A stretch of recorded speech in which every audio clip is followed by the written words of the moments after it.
A Christmas Carol, published by Prof. LLC. A Christmas Carol, written by Charles Dickens in 1843. This edition is adapted into clear, modern English, choosing content over play of words, designed for language learners and casual listeners who want to enjoy the story without grueling language barriers. Chapter 1, Marley's Ghost. To start with, Jacob Marley was dead. There was absolutely no doubt about that. The register of his burial was signed by the priest, the clerk, the undertaker, and the chief mourner. Ebenezer Scrooge signed it too, and Scrooge's signature was highly respected on the stock exchange. Anything he put his name to was as good as gold. There was no question, old Marley was as dead as a doornail. Mind you, I do not mean to say that I know, from my own experience, what is so particularly dead about a doornail. Personally, I might have thought a coffin nail was the deadest piece of ironmongery in the trade. But the wisdom of our ancestors is in the comparison, and my hands shall not disturb it, or our country would be ruined. So, you must allow me to repeat, very clearly, that Marley was as dead as a doornail. Did Scrooge know he was dead? Of course he did. How could he not? Scrooge and Marley had been partners for I don't know how many years. Scrooge was his only executor, his only administrator, his only heir, his only friend, and his only mourner. Yet even Scrooge was not so terribly upset by the sad event. He remained an excellent businessman on the very day of the funeral, and he marked the occasion by making a highly profitable deal. The mention of Marley's funeral brings me back to where I started. There is no doubt that Marley was dead. This must be clearly understood, or nothing wonderful can come of the story I am about to tell. If we were not completely convinced that Hamlet's father had died before the play began, there would be nothing remarkable about him walking at night on the castle walls. It would be no different than any other middle-aged man going out in a cold breeze after dark just to surprise his son.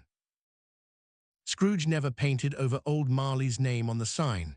There it stood, years later, above the warehouse door, Scrooge and Marley. The business was known by that name. Sometimes people new to the trade called Scrooge. Scrooge. And sometimes they called him Marley. But he answered to both. It was all the same to him. Oh, but he was a tight-fisted man at the grindstone, that Scrooge. He was a squeezing, wrenching, grasping, scraping, clutching, greedy old sinner. He was as hard and sharp as flint, from which no steel had ever struck a generous spark. He was secretive, self-contained, and as solitary as an oyster.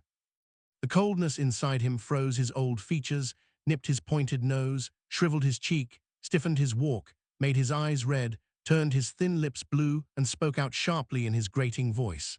A frosty frost lay on his head, his eyebrows, and his wire-like chin. He carried his own low temperature with him everywhere. He iced his office during the hot summer days, and he did not thaw it even 1 degree at Christmas. External heat and cold had very little effect on Scrooge. No warmth could warm him, and no winter weather could chill him. No wind that blew was bitterer than he, no falling snow was more stubborn, no heavy rain was less open to pity. Bad weather did not know how to affect him. The heaviest rain, snow, hail, and sleet could only claim an advantage over him in one way: they often came down handsomely, giving freely to the earth, but Scrooge never did. Nobody ever stopped him in the street to say, with a happy look, "My dear Scrooge, how are you? When will you come to see me?" No beggars asked him for a penny, no children asked him what time it was, and no man or woman in all his life ever asked him for directions. Even the dogs of blind men seemed to know him. When they saw him coming, they would pull their owners into doorways and side alleys, wagging their tails as if to say, "No eyes at all are better than an evil eye, dark master." But what did Scrooge care? That was exactly what he liked. To force his way along the crowded paths of life, warning all human sympathy to keep its distance, was his favorite thing. Once upon a time, on Christmas Eve, of all the good days in the year, old Scrooge sat busy in his office. It was cold, bleak, biting weather. It was foggy too, and he could hear the people in the courtyard outside wheezing as they walked, beating their hands against their chests and stamping their feet on the pavement to keep warm. The city clocks had just struck 3. but it was already quite dark. It had not been light all day, and candles were burning in the windows of neighboring offices like red smudges on the thick brown air. The fog poured in through every crack and keyhole. It was so dense outside that even though the courtyard was very narrow, the houses opposite looked like mere ghosts. Seeing the dirty grey cloud drop down, hiding everything, one might have thought that nature itself lived nearby and was brewing a giant storm. The door of Scrooge's office was open so that he could keep an eye on his clerk, who was copying letters in a small, dark cell nearby, a sort of tank. Scrooge had a very small fire, but the clerk's fire was so much smaller that it looked like a single glowing coal. But the clerk could not add more coal, because Scrooge kept the coal box in his own room. If the clerk ever came in with the coal shovel, the master would warn him that they would have to part ways. So the clerk put on his white woolen scarf and tried to warm himself at the candle flame, but since he was not a man of strong imagination, he failed. "A Merry Christmas, Uncle. God save you," cried a cheerful voice. It was the voice of Scrooge's nephew. He had walked so fast through the fog and frost that he had arrived before Scrooge even heard him coming. Bah! Said Scrooge. Humbug! This nephew was so warm from his brisk walk that he was glowing. His face was red and handsome, his eyes sparkled, and his breath smoked in the frosty air. "Christmas a humbug, Uncle. Said the nephew. You don't mean that, I'm sure." I do. Said Scrooge. Merry Christmas. What right do you have to be merry? What reason do you have to be happy? You're poor enough. "Come, then. Replied the nephew gaily. What right do you have to be miserable? What reason do you have to be angry? You're rich enough."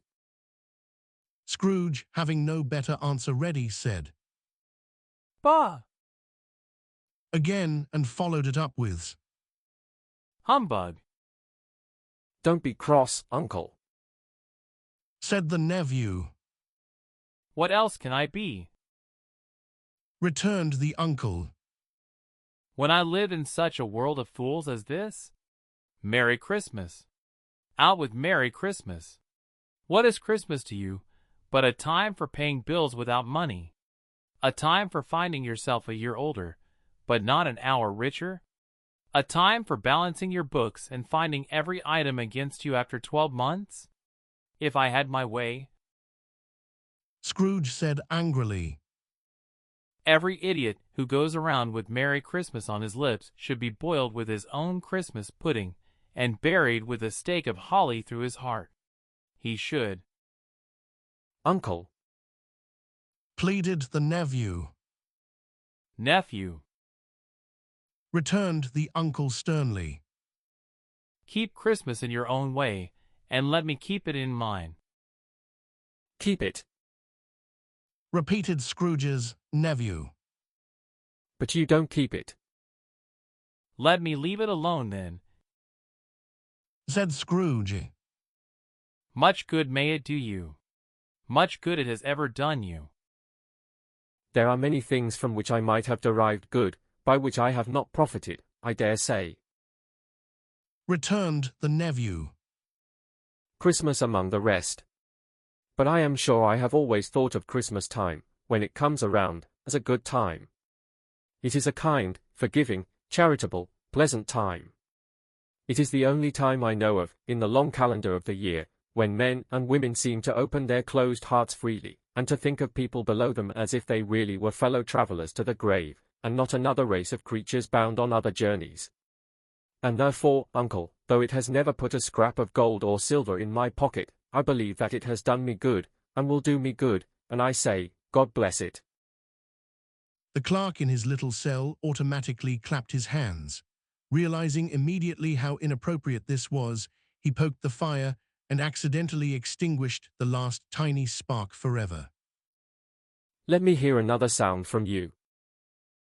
Said Scrooge. "And you will keep your Christmas by losing your job. You are quite a powerful speaker, sir." He added, turning to his nephew. I wonder you don't go into Parliament. Don't be angry, Uncle. Come. Dine with us tomorrow. Scrooge said that he would see him. Yes, indeed he did. He used the full expression, saying he would see him in hell first. But why? Cried Scrooge's nephew. Why? Why did you get married? Asked Scrooge. Because I fell in love. Because you fell in love.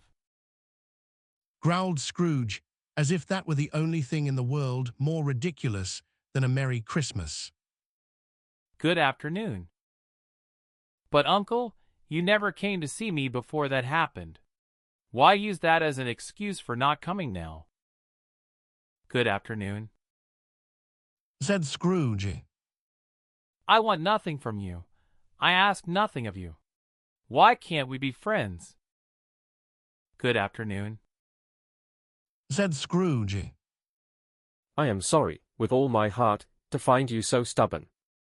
We have never had any argument. But I have made this effort in honor of Christmas, and I will keep my Christmas spirit to the last. So, a Merry Christmas, Uncle. Good afternoon. Said Scrooge. And a Happy New Year. Good afternoon. Said Scrooge. His nephew left the room without an angry word. He stopped at the outer door to wish the greetings of the season to the clerk, who, cold as he was warmer than Scrooge, for he returned them cordially. There's another one, muttered Scrooge, who overheard them. My clerk, earning only 15 shillings a week, with a wife and family, talking about a Merry Christmas. I'll retire to an asylum. This clerk, in letting Scrooge's nephew out, had let 2 other people in. They were portly gentlemen, pleasant to look at, and they now stood in Scrooge's office with their hats off. They held books and papers in their hands, and they bowed to him. Scrooge and Marley's, I believe, said one of the gentlemen, looking at his list. Do I have the pleasure of addressing Mr. Scrooge, or Mr. Marley? Mr. Marley has been dead these 7 years. Scrooge replied. He died 7 years ago, this very night. We have no doubt his generosity is well represented by his surviving partner, said the gentleman, presenting his papers. It certainly was, for they had been 2 kindred spirits, at the word generosity. Scrooge frowned, shook his head, and handed the papers back. At this festive season of the year, Mr. Scrooge, said the gentleman, taking up a pen. It is more than usually desirable that we should make some small provision for the poor and needy, who suffer greatly at the present time. Many thousands lack basic necessities, hundreds of thousands lack simple comforts, sir. Are there no prisons? Asked Scrooge. Plenty of prisons, said the gentleman, laying down the pen. And the workhouses? Demanded Scrooge. Are they still in operation? They are. Still. Returned the gentleman. I wish I could say they were not. The treadmill and the poor law are in full effect, then? Said Scrooge. Both are very busy, sir. Oh! I was afraid, from what you said at first, that something had happened to stop them in their useful work. Said Scrooge. I am very glad to hear it. Under the belief that these places do not provide much Christian comfort of mind or body to the poor, returned the gentleman. A few of us are trying to raise a fund to buy the poor some meat, drink, and means of warmth. We choose this time because it is a time, above all others, when want is keenly felt and abundance rejoices. What shall I write you down for? Nothing. Scrooge replied. You wish to be anonymous? I wish to be left alone. said Scrooge. Since you ask me what I wish, gentlemen, that is my answer. I do not make merry myself at Christmas, and I cannot afford to make lazy people merry. I help to support the institutions I mentioned. They cost enough, and those who are badly off must go there. Many cannot go there, and many would rather die. If they would rather die, said Scrooge, they had better do it, and decrease the surplus population. Besides, excuse me, I don't know that.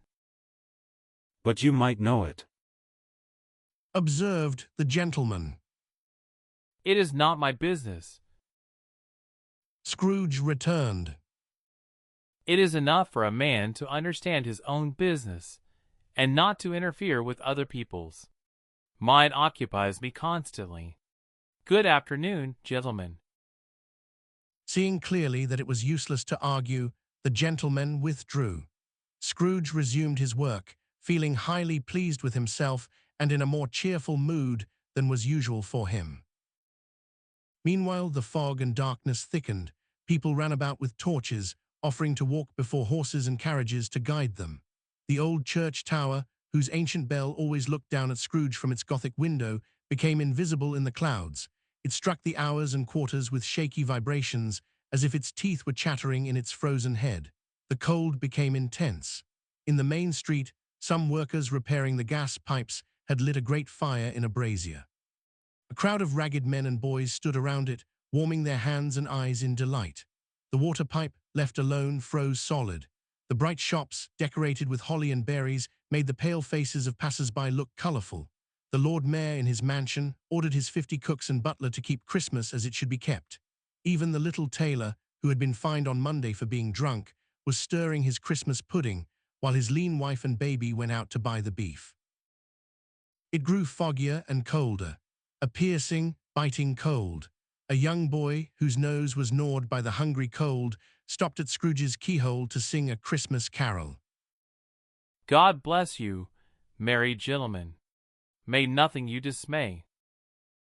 At the very first sound, Scrooge seized his ruler with such energy that the singer fled in terror, leaving the keyhole to the fog and frost. At last, it was time to close the office. Scrooge got down from his stool with a grunt. This was a silent signal to the clerk, who instantly blew out his candle and put on his hat. You will want the whole day tomorrow, I suppose? Said Scrooge. If it's convenient, sir. It is not convenient. Said Scrooge. And it is not fair. If I were to dock your pay for it, you would think yourself badly treated, wouldn't you? The clerk smiled faintly. And yet? Said Scrooge. You don't think I am badly treated when I pay a day's wages for no work? The clerk pointed out that it was only once a year. A poor excuse for picking a man's pocket every 25th of December. Said Scrooge, buttoning his coat to his chin. But I suppose you must have the whole day. Be here all the earlier the next morning. The clerk promised he would. Scrooge walked out with a growl. The office was closed in a second. The clerk, with his long white scarf dangling below his waist, for he had no warm overcoat, went down a slide on the ice 20 times in honor of Christmas Eve, and then ran home to Camden Town as fast as he could to play games with his family. Scrooge ate his lonely dinner in his usual gloomy tavern. After reading all the newspapers and spending the rest of the evening looking at his bank book, he went home to bed. He lived in rooms that had once belonged to his deceased partner. They were a gloomy suite of rooms in a dark building located in a narrow yard. The yard was so dark that even Scrooge, who knew every stone, had to grope with his hands. The fog and frost hung around the old gateway so thickly that it seemed as if the spirit of winter was sitting there in deep sadness. Now there was nothing unusual about the door knocker, except that it was very large. Scrooge had seen it every night and morning during his residence there. Also, Scrooge had very little imagination. Let it also be remembered that Scrooge had not thought about Marley once since mentioning him that afternoon. Then, let anyone explain how it happened that Scrooge, putting his key in the lock, saw in the knocker, without any change taking place, not a knocker, but Marley's face. Marley's face, it was not in deep shadow like the other objects, but had a ghostly light around it, like a bad lobster glowing in a dark cellar. It was not angry, but looked at Scrooge just as Marley used to look, with his ghostly spectacles pushed up on his forehead. The hair was moving slightly, as if by warm air, and though the eyes were wide open, they were completely still. That, and its pale color, made it horrible. As Scrooge stared at it, the face turned back into a door knocker. To say he was not startled would be untrue, but he put his hand on the key, turned it firmly, walked in, and lighted his candle. He did pause before shutting the door, and he looked behind it, half expecting to see Marley's hair sticking out. But there was nothing on the back of the door except the screws that held the knocker. He said, "Pooh, pooh," and closed it with a bang. The sound echoed through the house like thunder. Every room above and every cellar below seemed to have its own echo. Scrooge was not a man to be frightened by echoes. He locked the door and walked up the stairs, slowly, trimming his candle. You could have driven a hearse up those stairs easily. There was plenty of width. Perhaps that is why Scrooge thought he saw a ghostly hearse moving up before him in the darkness. He did not care.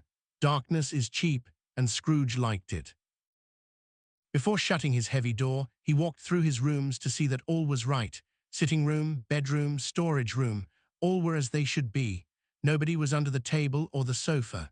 A small fire was in the grate, his spoon and bowl were ready, and his saucepan of gruel was on the stove. Nobody was under the bed or in the closet. Satisfied, he closed the door and locked himself in, double-locked himself in, which was not his habit. He took off his tie, put on his dressing gown, slippers, and nightcap, and sat down before the fire to eat his gruel. It was a very small fire for such a bitter night. The fireplace was old, decorated with quaint Dutch tiles showing Bible scenes, Cain and Abel, Pharaoh's daughter, the Queen of Sheba, and apostles. Yet Marley's face appeared on every single tile, swallowing up everything else. "Humbug," said Scrooge, and walked across the room. After walking a few times, he sat down again. As he leaned his head back, his eyes fell upon a disused bell hanging in the room. To his great surprise and terror, the bell began to swing. It swung softly at first, but soon it rang out loudly, and so did every bell in the house. This lasted for about a minute. Then the bells stopped together. They were succeeded by a clanking noise from deep below, as if someone were dragging a heavy chain over the wine casks in the cellar. Scrooge remembered that ghosts were said to drag chains.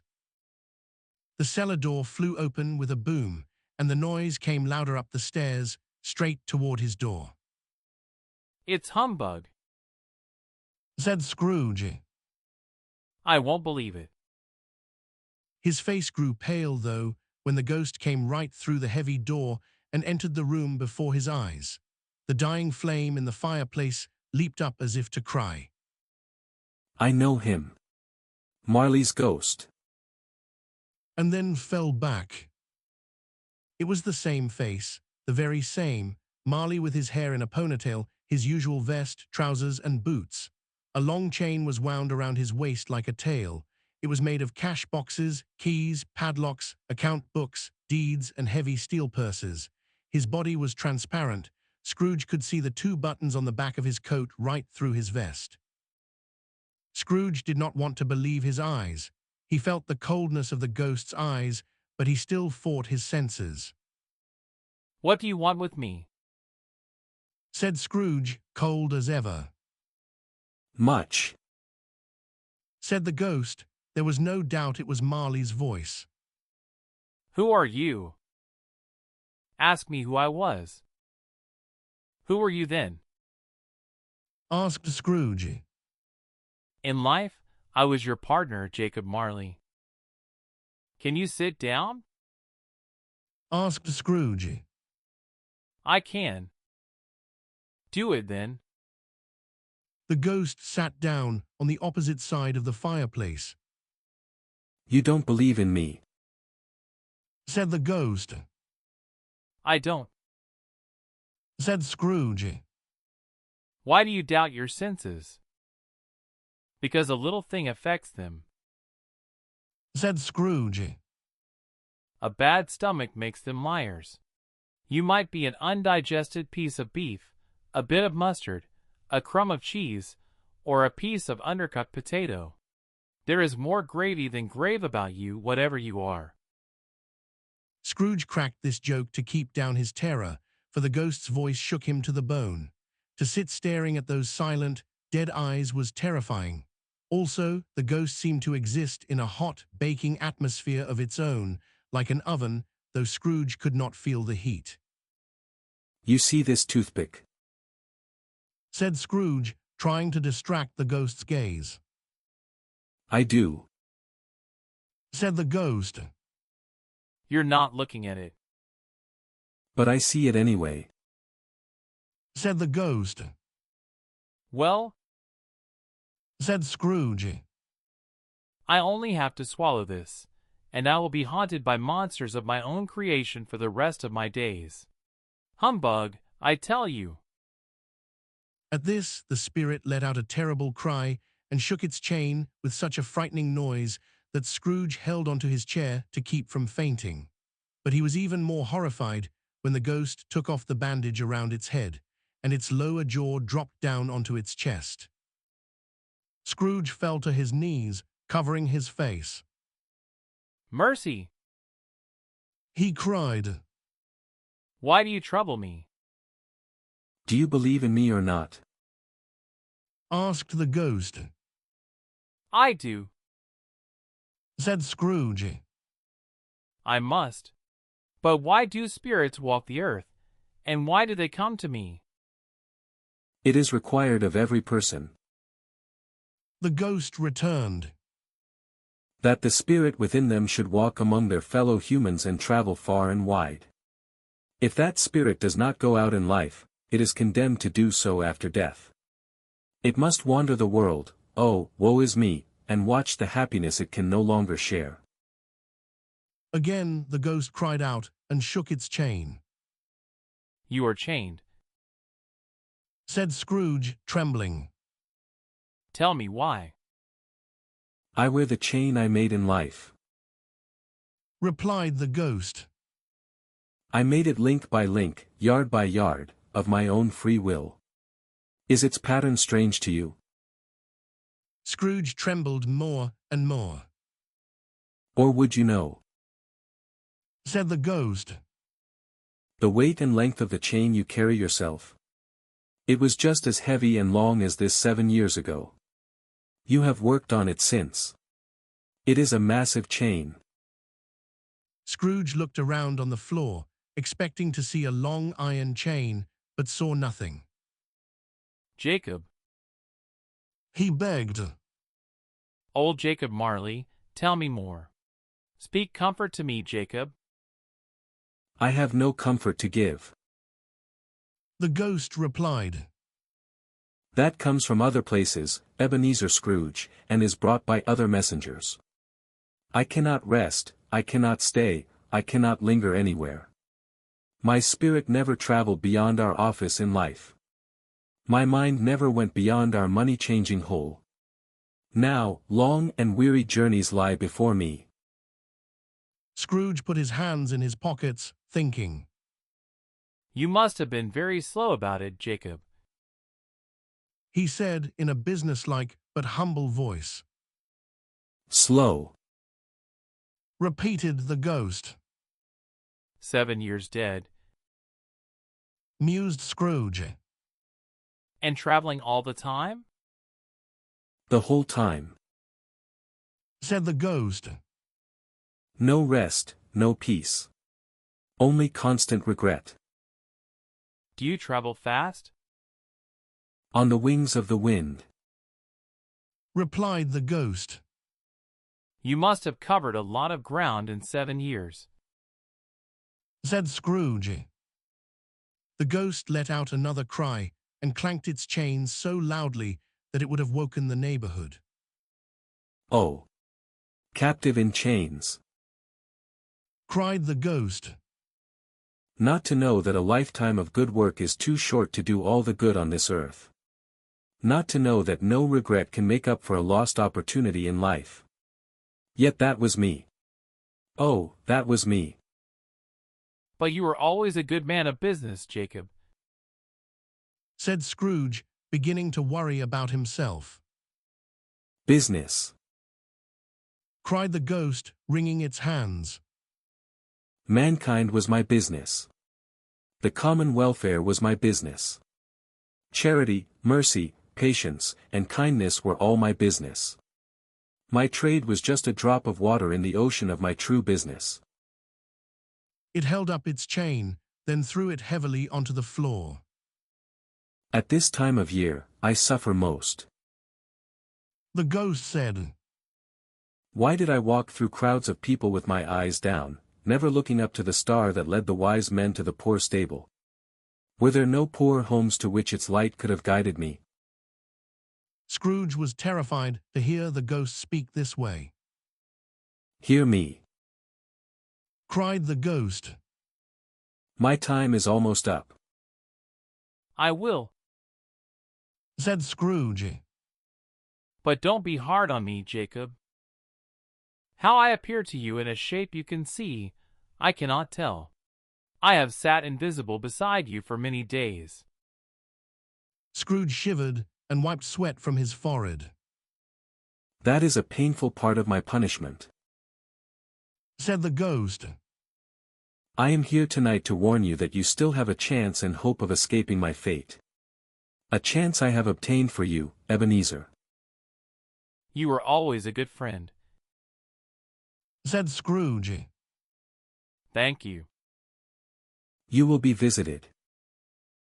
Said the ghost. By 3 spirits.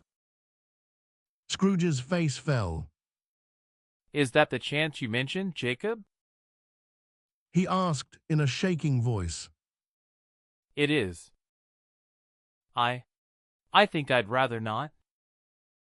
Said Scrooge. Without their visits, Said the ghost. you cannot hope to escape the path I travel. Expect the first tomorrow when the bell tolls 1. Couldn't I take them all at once and get it over with, Jacob? Suggested Scrooge. Expect the second on the next night at the same hour. The third on the following night when the last stroke of 12 has stopped vibrating. You will see me no more. Remember what has passed between us, for your own sake. Saying this, the ghost wrapped the bandage around its head again. Scrooge knew this because he heard the ghost's teeth snap together when the bandage pulled the jaw up. Scrooge looked up and saw the ghost holding its chain over its arm. The ghost began to walk backward, and with every step, the window opened a little more. When the ghost reached the window, it was wide open. It signaled Scrooge to approach. Scrooge did so. When they were close, Marley's ghost held up its hand, warning him to stop. Scrooge did. He heard confused noises in the air, sounds of crying, regret, and deep sadness. The ghost joined in the sad songs and floated out into the dark, cold night.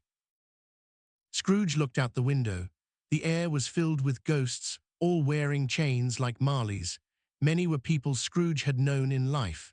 They were all crying because they wanted to help people on earth, but had lost the power to do so forever. The ghosts faded into the mist, and the night became quiet again. Scrooge closed the window and checked the door. It was still double-locked. He tried to say, Humbug. but stopped after the first sound. Feeling exhausted from the terror, the long day, and the ghost's visit, he went straight to bed without even undressing and fell asleep instantly. A Christmas Carol, written by Charles Dickens in 1843. This edition is adapted into clear, modern English, choosing content over play of words, designed for language learners and casual listeners who want to enjoy the story without grueling language barriers. Chapter 2, the first of the 3 spirits. When Scrooge woke up, it was so dark that he could hardly tell where his window ended and the walls began. He was trying to peer through the darkness with his sharp eyes when the church clock nearby began to chime the 4 quarters. He listened closely to hear the hour. To his great surprise, the heavy bell went on striking from 6 to 7, then 7 to 8, and kept going all the way up to 12 before it stopped. 12. It had been past 2 in the morning when he went to bed. The clock must be wrong. Perhaps an icicle had gotten into the gears. He pressed the button of his pocket watch to check the time. Its tiny, rapid ticks struck 12 and stopped. It's not possible Said Scrooge to himself. that I have slept through a whole day and far into another night. It isn't possible that something has happened to the sun, and this is 12 o'clock at noon. The thought was quite alarming, so he scrambled out of bed and felt his way to the window. He rubbed the frost off the glass with his sleeve to look out, but he could see very little. He could tell it was still very foggy and extremely cold, but there was no sound of people running around or making a fuss, which would surely happen if daytime had suddenly turned into night. This was a great relief to Scrooge. If days stopped passing, his business deals and loans would become completely worthless. Scrooge went back to bed. He thought and thought about Marley's ghost over and over, but he could not make sense of it. The more he tried not to think, the more he thought about it. Marley's ghost troubled him deeply. Every time he decided it was all just a dream, his mind would snap back to the same problem. Was it a dream or not? Scrooge lay awake in this state for nearly an hour. Suddenly, he remembered that the ghost had warned him a spirit would visit him when the clock struck 1. He decided to stay awake until the hour passed. Since he could no more go back to sleep than he could go to heaven, this was the only sensible thing to do. The next hour felt incredibly long. Scrooge was convinced more than once that he must have drifted off and missed the chime. Finally, the sound broke the silence. Ding dong. A quarter past. Scrooge counted. Ding dong. Half past. Said Scrooge. Ding dong. A quarter to it. Said Scrooge. Ding dong. The hour itself. Said Scrooge triumphantly. And nothing else. He spoke before the hour bell actually sounded. Now it rang out with a deep, dull, hollow, and sad one. Instantly, light flashed in the room, and the curtains of his bed were drawn aside. I tell you, the curtains were pulled open by a hand, not the curtains at his feet, nor the ones behind his head, but the ones right in front of his face. Scrooge sat up quickly and found himself face to face with the unearthly visitor. The spirit was standing as close to him as I am to you right now. It was a strange figure. It looked like a child, yet it also looked like an old man. It seemed as if it were viewed through some magic lens that made it look small and far away, like a child's proportions. Its hair, which hung down its back and neck, was white as if with age, yet its face had not a single wrinkle, and its skin had a fresh, youthful glow. Its arms were very long and muscular, and its hands were large and strong. Its legs and feet were bare. The spirit wore a tunic of the purest white. Around its waist was a beautiful, shining belt. It held a branch of fresh green holly in its hand. In a strange contrast to this winter branch, its tunic was decorated with bright summer flowers. But the strangest thing about the spirit was that a bright, clear beam of light shone from the top of its head, making everything visible. To cover this light when it wanted to rest, the spirit carried a large cap shaped like a candle extinguisher under its arm. As Scrooge looked closer, he noticed another strange quality. The spirit's form seemed to flicker and change. One moment it had one arm, the next it had one leg, then 20 legs, then a pair of legs without a head, and then a head without a body. These parts dissolved into the darkness and then instantly came together again, clear and distinct. Are you the spirit whose coming was foretold to me? Asked Scrooge. I am. The voice was soft and gentle, but singularly low, sounding as if it came from far away rather than from right next to him. Who and what are you? Scrooge demanded. I am the ghost of Christmas past. Long past? Asked Scrooge, noticing its small size. No, your past. For some reason, Scrooge felt a strong urge to see the spirit wear its extinguisher cap and asked if it would put it on. What? Exclaimed the ghost. Would you so quickly put out the light I give with your worldly hands? Is it not enough that you are one of those whose greedy desires made this cap, forcing me to wear it low on my brow for so many years? Scrooge politely apologized, saying he had no intention of offending the spirit. He then gathered his courage and asked what business brought the ghost to his room. Your welfare, Said the ghost. Scrooge felt grateful, but he could not help thinking that a night of uninterrupted sleep would have been much better for his health. The spirit must have read his mind, for it immediately said, Your reclamation, then. Take heed. The spirit reached out with its strong hand and gently clasped Scrooge by the arm. Rise, and walk with me. It was useless for Scrooge to complain that the weather was freezing, the hour was late, and he was only wearing slippers, a dressing gown, and a nightcap. The grip on his arm, though gentle as a woman's hand, could not be resisted. He got out of bed, but when he saw the spirit heading toward the window, Scrooge held onto his robe in fear. I am immortal, Scrooge protested. and I will fall. Just let my hand touch your heart. Said the spirit, placing its hand on Scrooge's chest. And you will be supported in more than this. As the words were spoken, they passed right through the wall and stood on an open country road. Fields lay on both sides. The city had completely vanished, along with the darkness and the fog. It was a clear, cold winter day with snow covering the ground. Good heaven! Said Scrooge, clasping his hands together as he looked around. I was raised in this place. I was a boy here. The spirit looked at him kindly. Its gentle touch on Scrooge's chest still felt warm. Scrooge could smell 1,000 familiar scents floating in the air, each one connected to memories, hopes, joys, and cares that he had forgotten long, long ago. Your lip is trembling. Said the ghost. And what is that on your cheek? Scrooge muttered, with a sudden crack in his voice, that it was just a pimple, and begged the ghost to lead him onward. Do you remember the way? Asked the spirit. Remember it. Cried Scrooge with excitement. I could walk it blindfolded. Strange that you forgot it for so many years. Observed the ghost. Let us go. They walked along the road, and Scrooge recognized every gate, post, and tree.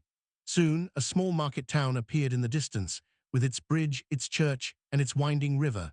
Some shaggy ponies were trotting toward them with boys on their backs, calling out to other boys in wagons driven by farmers. All these boys were in high spirits, shouting to each other until the fields were filled with merry music, and the crisp winter air seemed to laugh along with them. These are only shadows of things that have been. Said the ghost. They cannot see us. The happy travelers came closer, and as they passed, Scrooge recognized and named every single one of them. He was overjoyed to see them. Why did his cold eyes fill with tears, and why did his heart leap with joy? Why was he so happy to hear them wish each other a Merry Christmas as they parted ways to go to their homes? What was a Merry Christmas to Scrooge? He had always called it nonsense. What good had it ever done him? The school is not quite empty. Said the ghost. A lonely child, neglected by his friends, is still left there. Scrooge said he knew it, and he sobbed. They left the main road and walked down a familiar lane. Soon they approached a large, red brick schoolhouse. It was a grand but decaying house. The stables were empty, the windows were cracked, and the gates were old. Inside, the grand rooms were cold, dark, and poorly furnished. There was a damp, chilly feel to the air. They walked across the hall to a door at the back. It opened to reveal a long, bare, sad classroom filled with rows of wooden desks. At one of these desks, a lonely boy was reading next to a small, weak fire. Scrooge sat down on a bench and wept to see his poor, forgotten childhood self. Every sound in the house, the mice squeaking behind the walls, the water dripping in the yard, the wind sighing through the trees, touched Scrooge's heart, making his tears flow faster.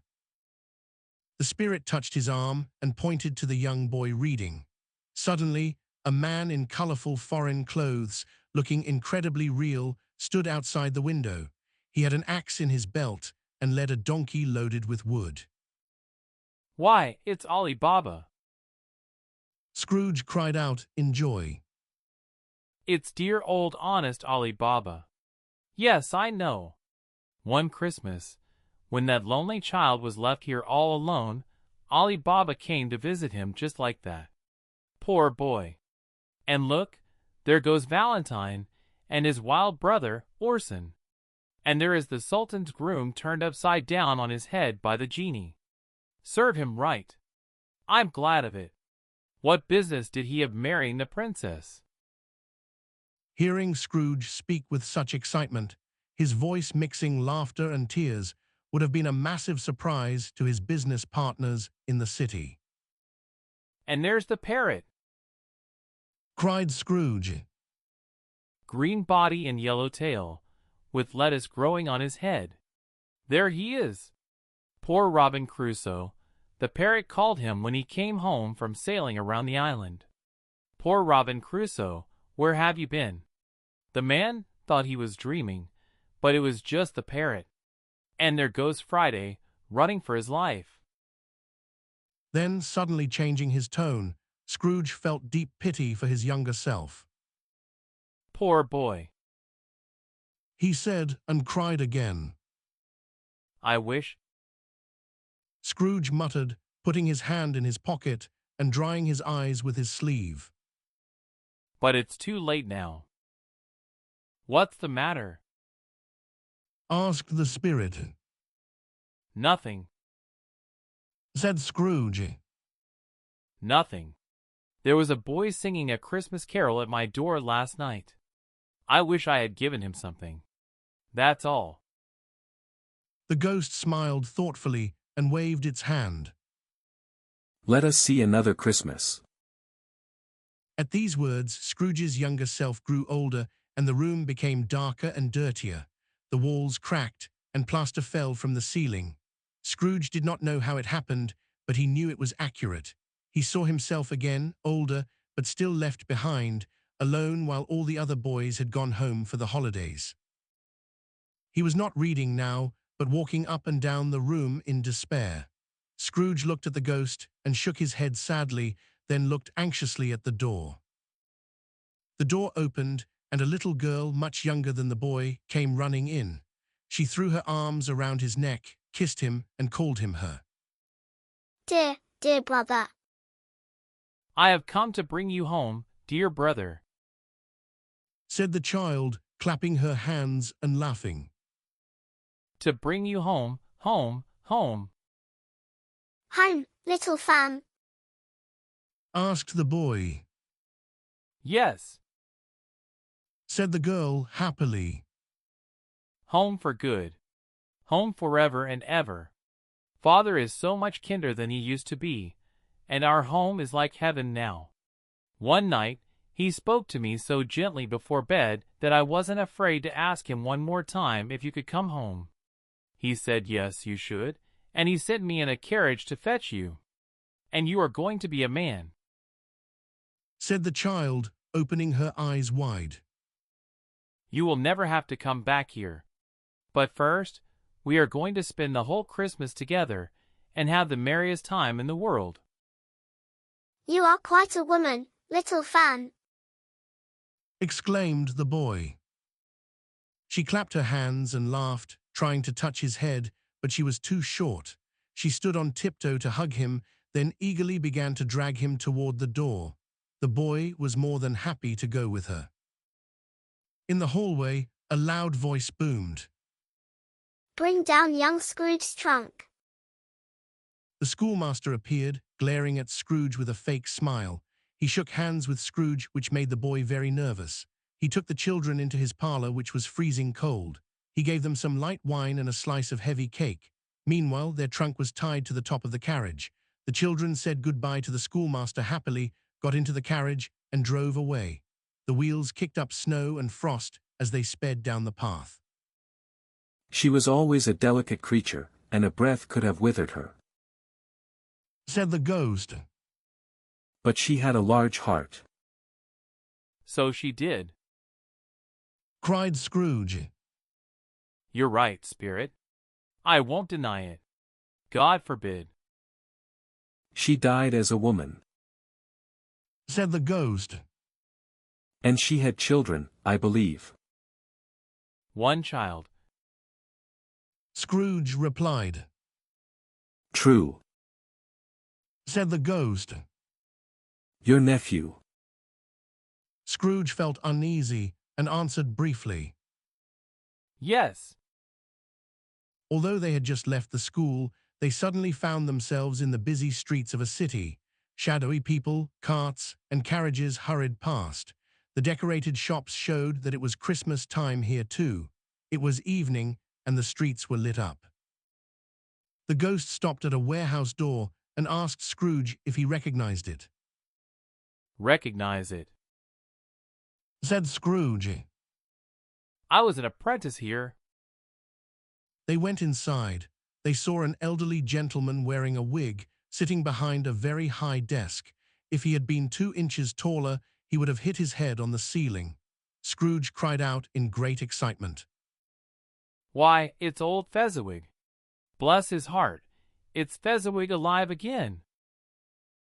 Old Fezziwig laid down his pen and looked up at the clock, which pointed to 7. He rubbed his hands, adjusted his vest, laughed happily, and called out in a rich, warm, cheerful voice. Yo-ho there. Ebenezer.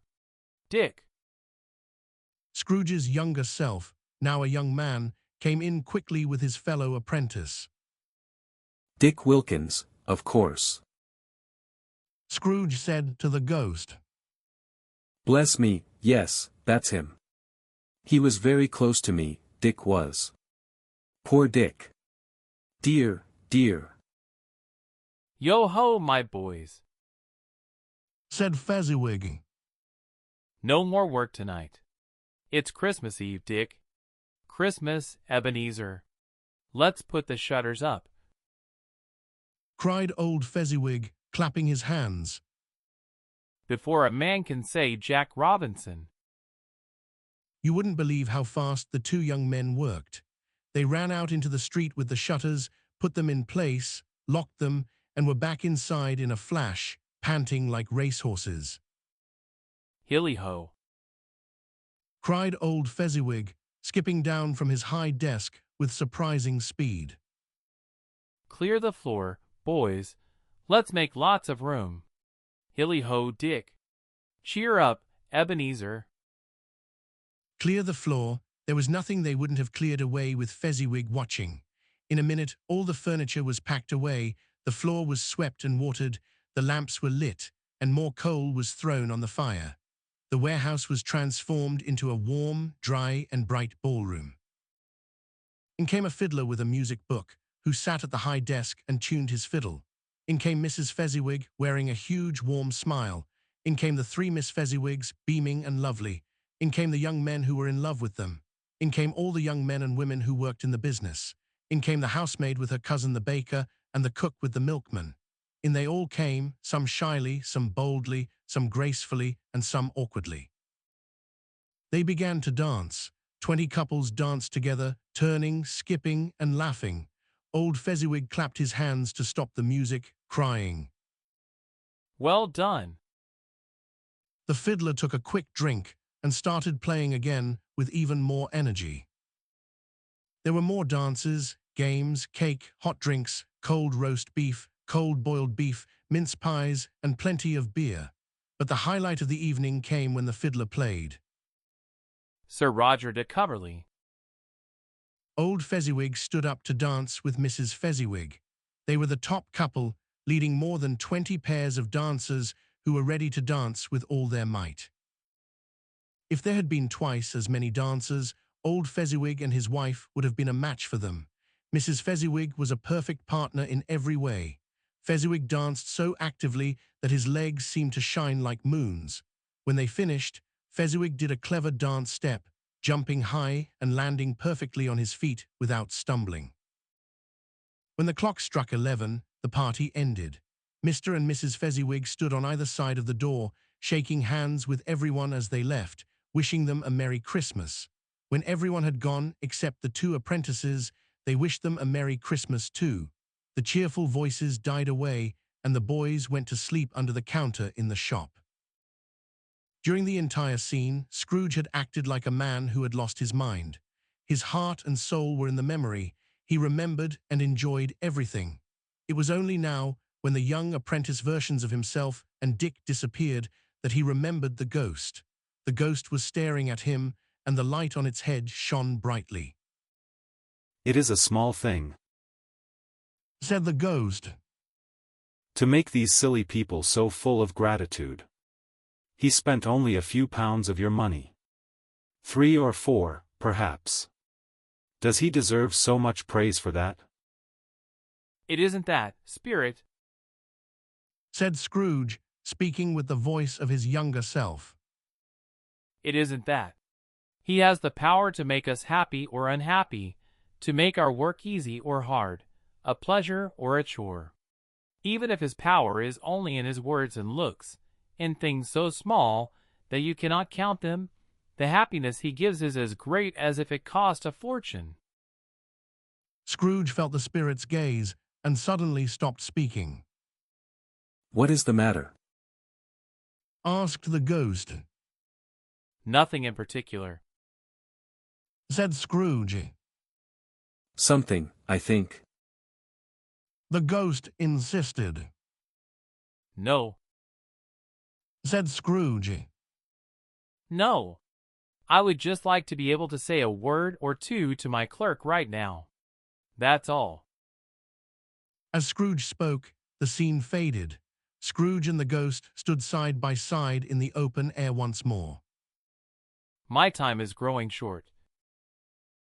Said the spirit. Quick! Suddenly Scrooge saw himself again. He was older now, a man in the prime of life. His face did not have the harsh lines of his old age yet, but it had begun to show signs of worry and greed. His eyes moved restlessly, showing the greed that had taken root in his heart. He was not alone. He sat next to a beautiful young girl in a black dress. Her eyes were filled with tears. It matters very little to you. She said softly. Another idol has replaced me in your heart. If it can comfort you in the future as I would have tried to do, I have no reason to be sad. What idol has replaced you? He asked. A golden one. She replied. This is the way of the world. He said angrily. The world is harsh to the poor, yet it condemns those who try to get rich. You fear the world too much. She answered gently. All your hopes have changed into the fear of being poor. I have watched your noble dreams fall away one by one, until your only passion is money. Am I wrong? What of it? He retorted. Even if I have grown wiser, does that mean I have changed toward you? She shook her head. Have I? He asked. Our promise to marry was made long ago. She said. We were both poor then, and content to wait until we could improve our lives through hard work. But you have changed. When we made that promise, you were a different man. I was a boy. He said impatiently. Your own heart tells you that you are not the same. She returned. I am. What promised us happiness when we were of one heart now brings us misery. I have thought about this deeply. It is enough that I have thought about it, and I release you from your promise. Have I ever asked to be released? Not in words. No, never. In what then? In your changed nature, in your altered spirit, in everything that made my love valuable to you. If we had never met, tell me, would you seek me out and try to win me now? Ah, no.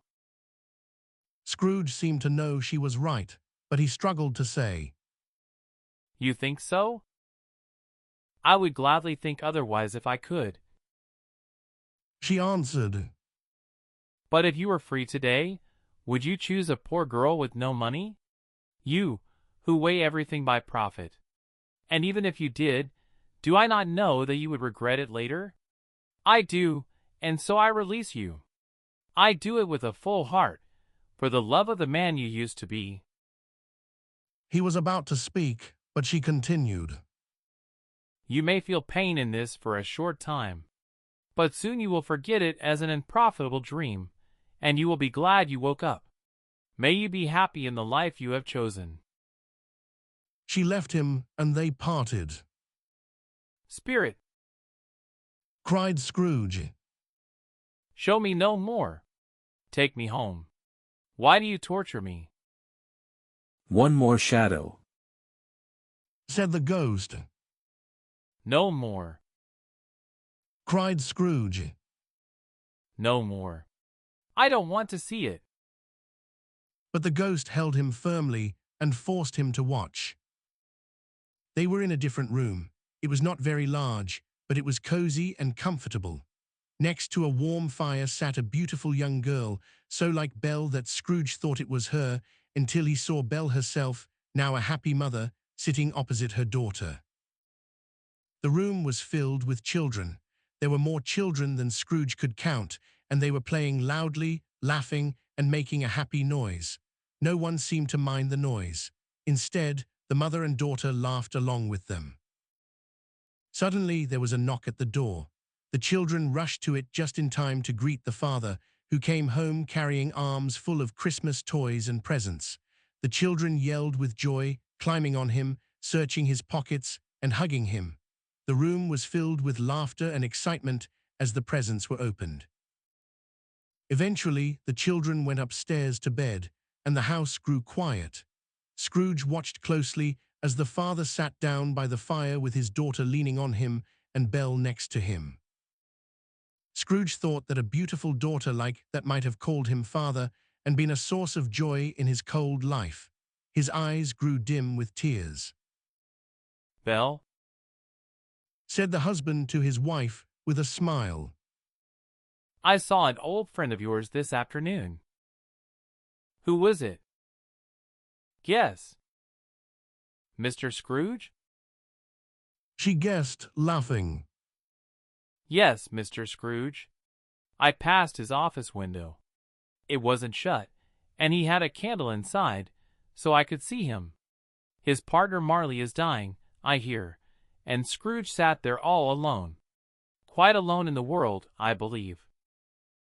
Spirit, Said Scrooge in a broken voice. take me away from this place. I told you these were shadows of things that have been. Said the ghost. Do not blame me that they are what they are. Take me away. Scrooge cried. I cannot bear it. He turned on the ghost. Seeing that its face seemed to show parts of all the faces he had seen, Scrooge wrestled with it. Leave me. Take me back. Haunt me no longer. In the struggle, Scrooge noticed that the light on the ghost's head was burning brightly. Connecting the light to the ghost's power, Scrooge grabbed the extinguisher cap and pressed it down hard upon its head. The spirit shrank under it, and the cap covered its entire form. But though Scrooge pressed it down with all his might, he could not put out the light, which streamed out from under the cap in a bright flood onto the floor. Scrooge felt completely exhausted and sleepy. He found himself back in his own bedroom. He let go of the cap, crawled into bed, and immediately fell into a deep sleep. A Christmas Carol, written by Charles Dickens in 1843. This edition is adapted into clear, modern English, choosing content over play of words, designed for language learners and casual listeners who want to enjoy the story without grueling language barriers. Chapter 3, The Second of the Three Spirits. Scrooge woke up in the middle of a loud snore. He sat up in bed to gather his thoughts, and he did not need to be told that the clock was about to strike 1. He knew he had woken up at just the right moment to meet the second spirit sent by Jacob Marley. However, Scrooge felt a cold shiver run through him when he wondered which of his bed curtains this new ghost would pull back. To avoid being startled, he drew all the curtains aside himself. He lay back down and kept a sharp eye on the entire room. He wanted to face the spirit the moment it appeared and did not want to be taken by surprise. Scrooge was prepared for almost anything. He felt that nothing from a baby to a giant animal would surprise him very much. But while he was prepared for almost anything, he was not prepared for nothing. When the clock struck 1 and no ghost appeared, he began to shake violently. 5 minutes, 10 minutes, 15 minutes went by, and still nothing came. All this time, Scrooge lay in his bed, which was bathed in a bright, reddish light that had flooded the room when the clock struck. Because it was just light and no shape could be seen, it was actually more terrifying than a dozen ghosts. Scrooge had no idea what it meant or where it came from. He even began to worry that he might spontaneously catch fire. Finally, he began to think that the source of this ghostly light might be coming from the next room, where the light seemed to shine strongest.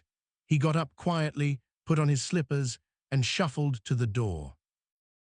The moment Scrooge's hand touched the lock, a strange voice called his name and told him to enter. He obeyed. It was his own living room. There was no doubt about that, but it had undergone a surprising transformation. The walls and ceiling were covered in fresh green leaves so that it looked like a perfect forest grove. Bright, gleaming berries sparkled among the leaves. The crisp leaves of holly, mistletoe, and ivy reflected the light like tiny mirrors. A massive fire was roaring up the chimney, such as Scrooge's cold fireplace had never seen in his own time, or Marley's, or for many winters. Heaped up on the floor to form a kind of throne were turkeys, geese, wild birds, poultry, large cuts of meat, sucking pigs, long wreaths of sausages, mince pies, plum puddings, barrels of oysters, hot chestnuts, red-cheeked apples, juicy oranges, sweet pears, giant cakes, and steaming bowls of punch that filled the room with delicious steam. Sitting comfortably on this couch of food was a jolly giant, wonderful to look at. He held a glowing torch, shaped like a horn of plenty, and held it high to shed its light on Scrooge as he peeked around the door. "Come in, Cried the ghost. come in, and know me better, man." Scrooge entered timidly and hung his head before the spirit. He was no longer the stubborn, angry Scrooge he had been. Although the spirit's eyes were clear and kind, Scrooge did not want to look him in the eye. "I am the ghost of Christmas present. Said the spirit. Look at me." Scrooge did so respectfully. The ghost wore a simple green robe bordered with white fur. The robe hung loosely on him so his chest was bare. His feet were also bare under the folds of the robe. On his head, he wore a wreath of holly decorated with shining icicles.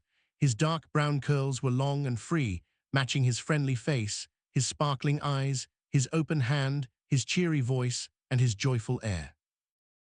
Around his waist was an old scabbard, but there was no sword in it, and the sheath was eaten away by rust. "You have never seen anyone like me before." Exclaimed the spirit. Never. Scrooge replied. "Have you never walked with the younger members of my family? I mean my elder brothers born in these later years, since I am very young myself?" Asked the ghost. I don't think I have. Said Scrooge. I am afraid I haven't. Have you had many brothers, Spirit? More than 1,800. said the ghost, A tremendous family to support. muttered Scrooge. The ghost of Christmas presents stood up. Spirit, Scrooge said humbly, take me wherever you want. Last night I was forced to go, and I learned a lesson that is working in me now.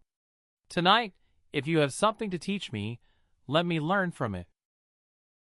Touch my robe. Scrooge did as he was told and held it fast. Immediately the holly, mistletoe, red berries, ivy, turkeys, geese, pigs, sausages, pies, puddings, fruit, and punch vanished. So did the room, the fire, and the red glow. Suddenly they stood in the city streets on Christmas morning. The weather was harsh, and people were busy scraping snow from the sidewalks and roofs. Boys laughed as they watched chunks of snow fall to the street below, splitting into mini snowstorms.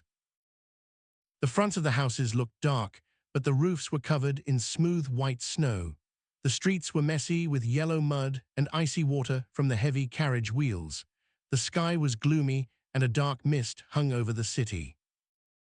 Yet, despite the bad weather, there was a feeling of cheerfulness everywhere, more than any summer day could bring.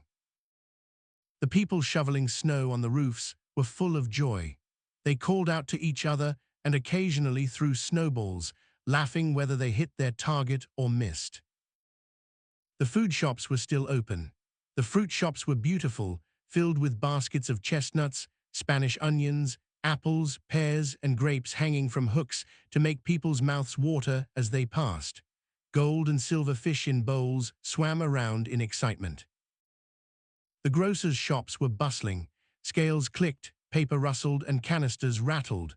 The scents of tea and coffee filled the air. There were piles of raisins, almonds, cinnamon, and candied fruits. Customers crashed their baskets into each other in their hurry, leaving purchases behind and running back to fetch them. The grocers and their workers smiled happily, catching the Christmas spirit. Soon the church bells rang, and people hurried through the streets in their best clothes. At the same time, poor people emerged from side streets, carrying their dinners to the bakers' shops to be cooked in the ovens. The sight of these poor families interested the spirit very much. He stood with Scrooge in a baker's doorway, lifting the covers of the baskets as people passed and sprinkling incense from his torch onto their dinners. It was a very unusual torch. Once or twice, when some people carrying their dinners argued, the spirit sprinkled a few drops of water from his torch onto them, and their anger disappeared instantly. They said it was a shame to quarrel on Christmas Day, and indeed it was. In time, the bells stopped, and the bakeries closed. Is there a special flavor in what you sprinkle from your torch? Asked Scrooge. There is. My own. Does it apply to any dinner today? Asked Scrooge. To any dinner kindly given. To a poor one most of all. Why to a poor one most? Asked Scrooge. Because it needs it most. Spirit, Said Scrooge after a moment's thought. I wonder why you, of all beings, would want to limit these people's chance for innocent fun on the Sabbath day. I. Cried the spirit. You want to close these bakeries and shops on Sundays, which is often the only day the poor can have a hot meal. Said Scrooge. I seek that. Exclaimed the spirit. Forgive me if I am wrong, but it has been done in your name, or at least in the name of your family. Said Scrooge. There are some on this earth Replied the spirit. who claim to know us, and who do their deeds of anger, pride, hatred, selfishness, and bigotry in our name. They are complete strangers to us. Remember that, and blame their actions on them, not on us. Scrooge promised he would. They walked on, invisible, into the suburbs of the town. It was a remarkable quality of the ghost that, despite his giant size, he could fit into any place with ease. He could stand under a low ceiling as gracefully as in a giant hall. Perhaps the spirit enjoyed showing off this power, or perhaps it was just his kind, generous nature, but he led Scrooge straight to the house of Scrooge's clerk. The spirit smiled and blessed Bob Cratchit's small, four-roomed house by sprinkling his torch on the threshold. Think of that! Bob earned only 15 shillings a week, yet the ghost of Christmas present blessed his home. Inside, Mrs. Cratchit, Bob's wife, was dressed in a simple, worn-out dress, but she had decorated it with cheap, colorful ribbons. She was setting the table with the help of her second daughter, Belinda, who also wore ribbons. Master Peter Cratchit plunged a fork into a pot of boiling potatoes. He was wearing an oversized shirt collar that belonged to his father, given to him in honor of the day, and he was very proud of it. Two younger Cratchits, a boy and a girl, came running in, screaming that they had smelled the goose outside the baker's shop and knew it was theirs. They danced around the table in excitement. "Where's your father?" said Mrs. Cratchit. "And your brother, Tiny Tim? And Martha wasn't this late last Christmas."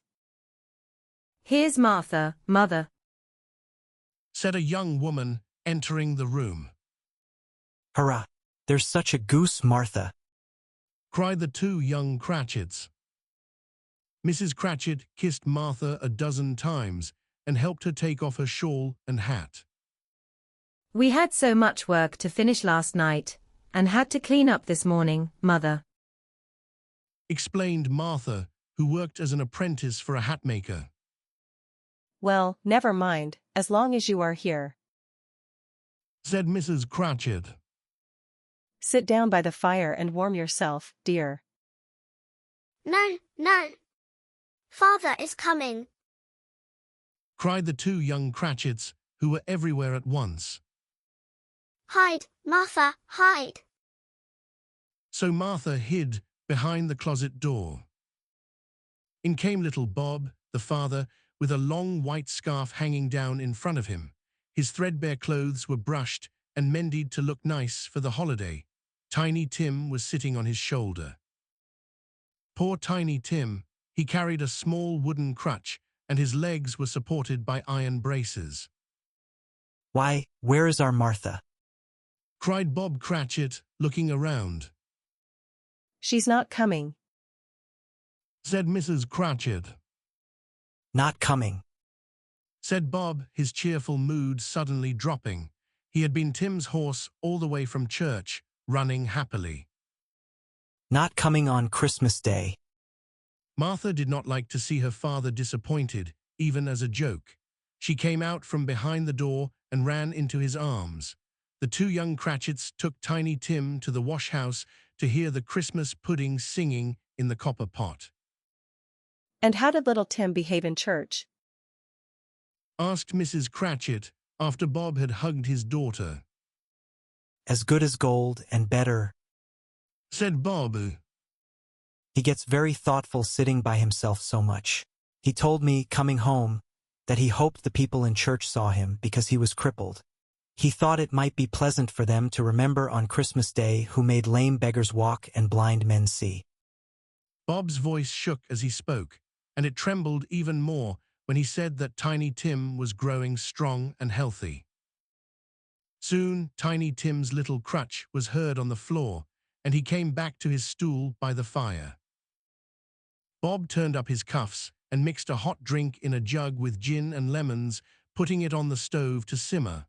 Master Peter and the two younger Cratchits went to fetch the goose from the baker's, returning with it in a grand procession. Everyone got busy. Mrs. Cratchit made the gravy hot, Peter mashed the potatoes with energy, Belinda sweetened the apple sauce, Martha dusted the plates, Bob sat Tiny Tim next to him at the table. The younger Cratchits set chairs and put spoons in their mouths to keep from screaming for goose before their turn. Finally, the food was served. After saying grace, there was a quiet pause. Mrs. Cratchit prepared to cut the goose. When she did, and the warm stuffing poured out, a murmur of delight arose. Tiny Tim beat on the table with his knife and weakly cried. Hurrah! There never was such a goose. Bob said he didn't believe a better goose was ever cooked. It was tender, flavorful, and cheap.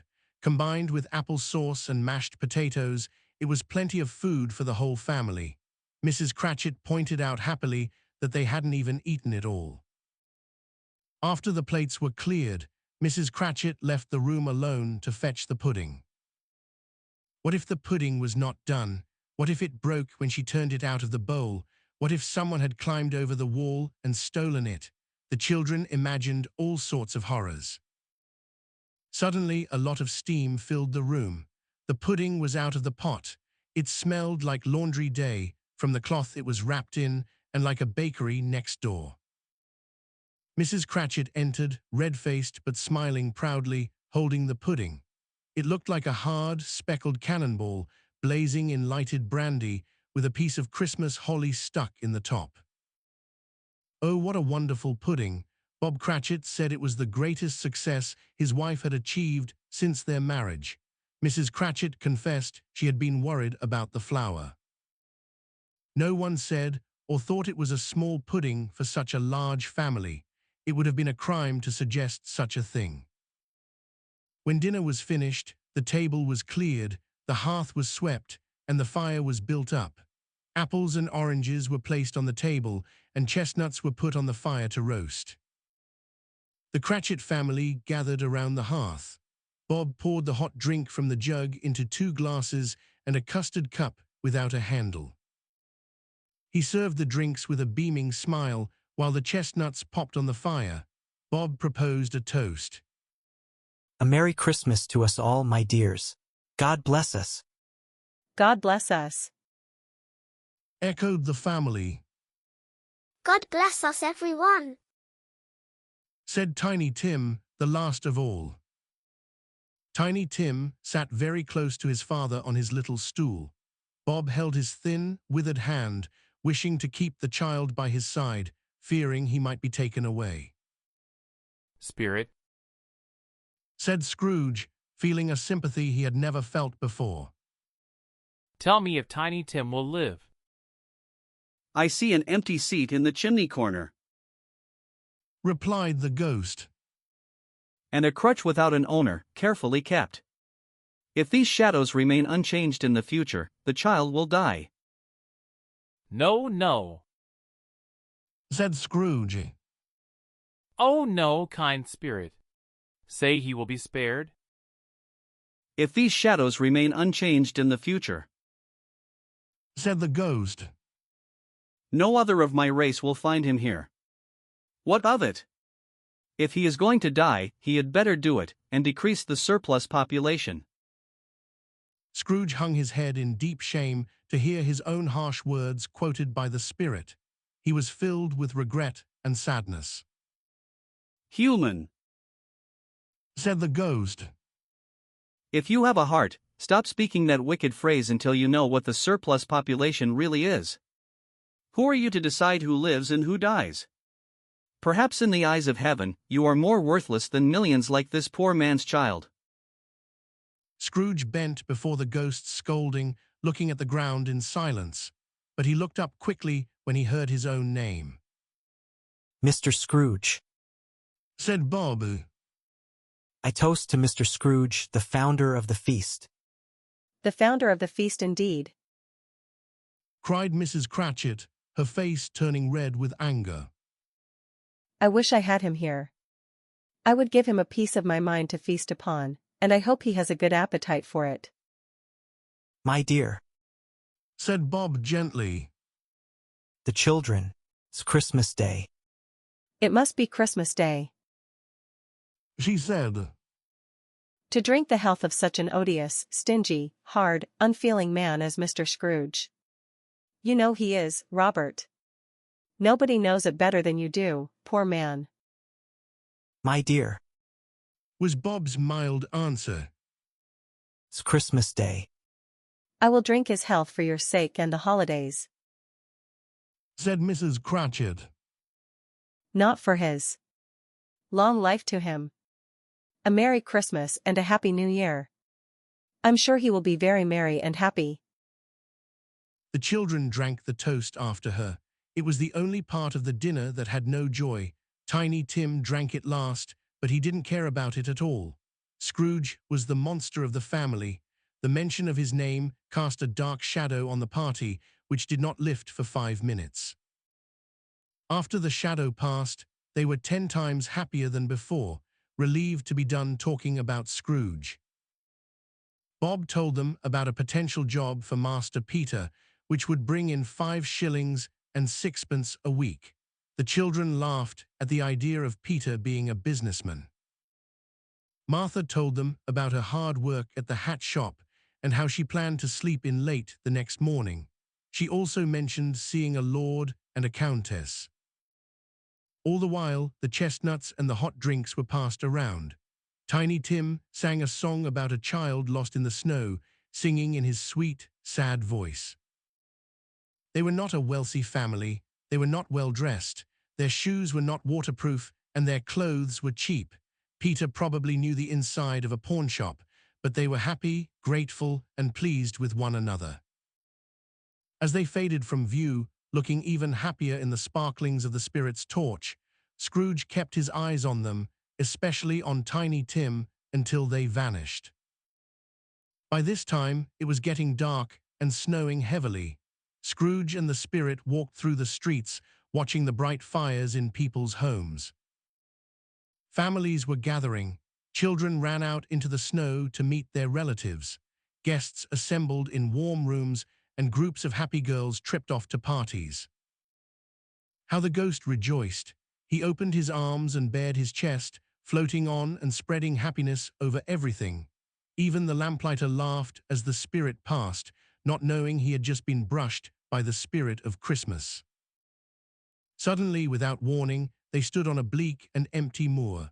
Giant stones were scattered around. Nothing grew except moss and rough grass. The setting sun left a streak of fiery red in the west, which quickly disappeared into the dark night. What place is this? Asked Scrooge. A place where miners live, who work deep in the earth. Returned the spirit. But they know me. Look! A light shone from the window of a small mud hut. They passed through the wall and found a happy family gathered around a warm fire. Grandparents, children, and grandchildren, all dressed in their holiday clothes. An old man was singing a Christmas song, and the family joined in the chorus. The spirit did not stay long. He told Scrooge to hold his robe and flew over the moor, out to sea. To Scrooge's horror, he looked back and saw the coast disappear. Below them, waves crashed and roared against dangerous rocks.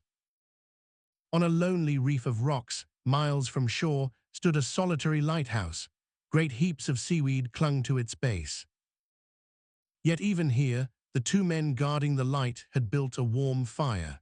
They shook hands over their table, wishing each other a Merry Christmas with a hot drink, and the older keeper sang a sturdy song.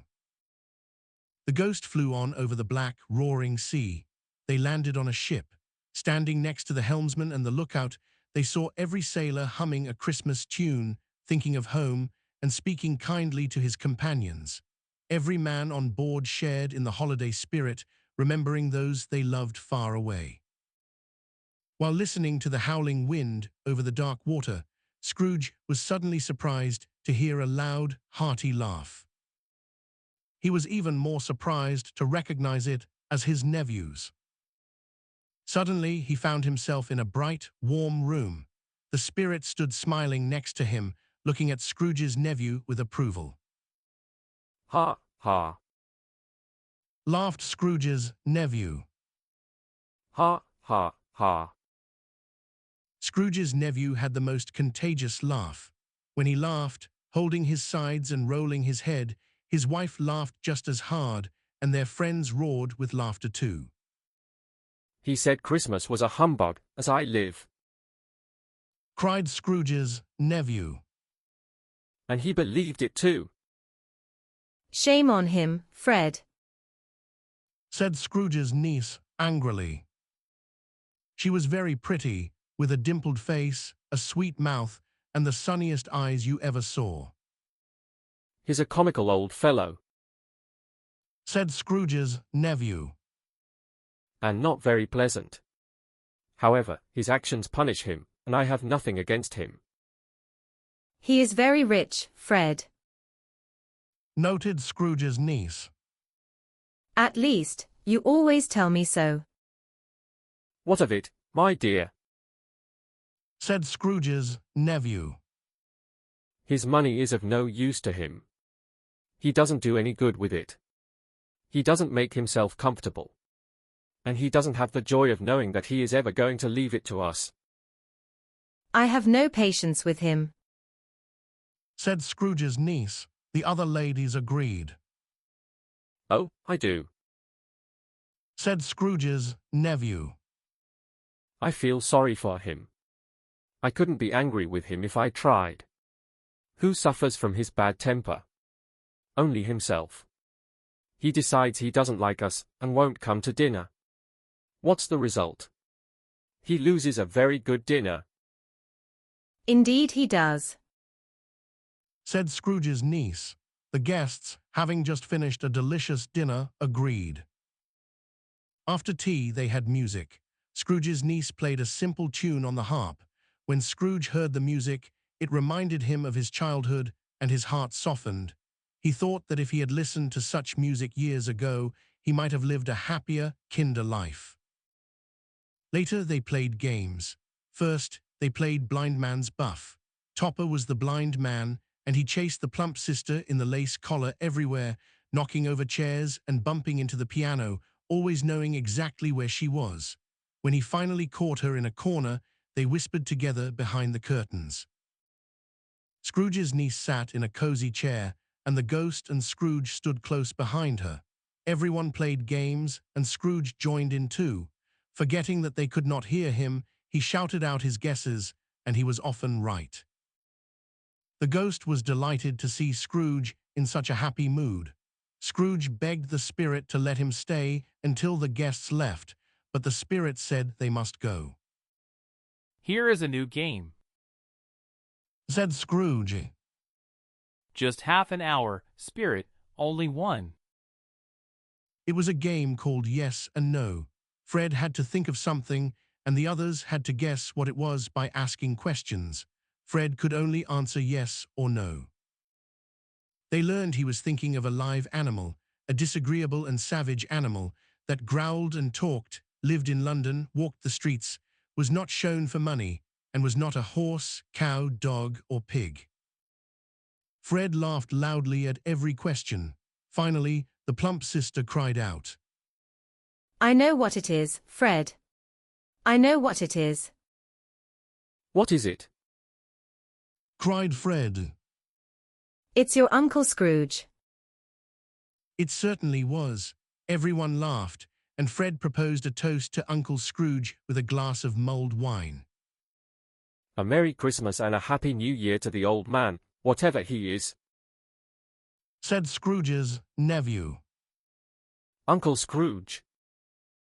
Scrooge had become so happy that he would have thanked them in a speech if the ghost had given him time. But the scene vanished as the toast was finished, and they were traveling again. They saw many things and went far. The spirit stood by sickbeds, in hospitals, and in jails, leaving his blessing everywhere. It was a long night. Scrooge noticed that while his own form remained the same, the ghost grew older. His hair turned grey. Are spirits' lives so short? Asked Scrooge. My life on this earth is very short. Replied the ghost. It ends tonight. Tonight. Cried Scrooge. Tonight at midnight. Listen. The time is coming near. The clock struck 11:45. Forgive me for asking. Said Scrooge, looking at the spirit's robe. But I see something strange sticking out from your skirts. Is it a foot or a claw? It might be a claw, for the amount of flesh on it. The spirit replied sadly. Look here. From the folds of his robe, the spirit brought out 2 children. They were wretched, ugly, and miserable. They knelt at his feet and clung to his garment. They were a boy and a girl. They were yellow, thin, ragged, and wolfish. Where beautiful youth should have filled their faces, they looked old and shriveled. Scrooge stepped back, horrified. Spirit, are they yours? Scrooge asked. They are man's, Said the spirit. and they cling to me, appealing for help against their parents. This boy is ignorance. This girl is want. Beware them both, but most of all beware this boy, for on his forehead I see doom written, unless the writing is erased. Have they no place to go? No help? Cried Scrooge. Are there no prisons? Said the spirit, turning on him for the last time with Scrooge's own words. Are there no workhouses? The clock struck 12. Scrooge looked around for the ghost, but he was gone. As the last stroke of the bell stopped vibrating, he remembered Marley's prediction. Looking up, he saw a dark, hooded phantom, draped in black, coming toward him like a mist along the ground. A Christmas Carol, written by Charles Dickens in 1843. This edition is adapted into clear, modern English, choosing content over play of words, designed for language learners and casual listeners who want to enjoy the story without grueling language barriers. Chapter 4, The Last of the Spirits. The phantom approached slowly, gravely, and silently. As it drew near, Scrooge fell to his knees. The very air through which this spirit moved seemed to scatter gloom and mystery. The ghost was shrouded in a deep black garment. It concealed its head, its face, and its entire form, leaving nothing visible except one outstretched hand. If not for this hand, it would have been difficult to distinguish the spirit from the darkness of the night. Scrooge felt that the ghost was tall and majestic, and its mysterious presence filled him with a deep dread. The spirit neither spoke nor moved. I am in the presence of the ghost of Christmas yet to come? Asked Scrooge. The spirit did not answer, but pointed forward with its hand. You are about to show me shadows of things that have not happened yet, but will happen in the future. Scrooge continued. Is that so, Spirit? The upper folds of the garment moved slightly for a moment, as if the spirit had nodded. That was the only answer Scrooge received. Although he was now used to ghostly company, Scrooge feared this silent figure so much that his legs shook under him. He could hardly stand when he prepared to follow it. The spirit paused for a moment, as if giving him time to recover. But this only made Scrooge feel worse. He felt a vague horror, knowing that behind that dark hood, ghostly eyes were watching him closely, while he could see nothing but a hand and a heap of black cloth. Ghost of the future, He cried. I fear you more than any spirit I have seen. But because I know your purpose is to do me good, and because I hope to become a different man from what I was, I am ready to go with you, and do so with a thankful heart. Will you not speak to me? It gave no reply. The hand pointed straight ahead. Let on, Said Scrooge. let on. The night is passing fast, and I know this time is precious to me. Let on, Spirit. The phantom moved away, and Scrooge followed in its shadow. They did not seem to enter the city. Rather, the city seemed to spring up around them. They stood in the heart of the business district, on the stock exchange. Merchants were hurrying around, jingling money in their pockets, talking in groups, and looking at their watches, just as Scrooge had seen them do many times before. The spirit stopped near a small group of businessmen. Seeing that the hand was pointing to them, Scrooge stepped closer to listen. No. Said a fat man with a double chin. I don't know much about it either way. I only know he's dead. When did he die? Asked another. Last night, I believe. Why, what was the matter with him? Asked a third, taking a pinch of snuff. I thought he would never die. God knows. Said the first man, yawning. What has he done with his money? Asked a red-faced businessman. I haven't heard. Said the man with the double chin, yawning again. Left it to his company, perhaps. He didn't leave it to me. That's all I know. The men laughed at this joke. It will be a very cheap funeral. The same speaker continued.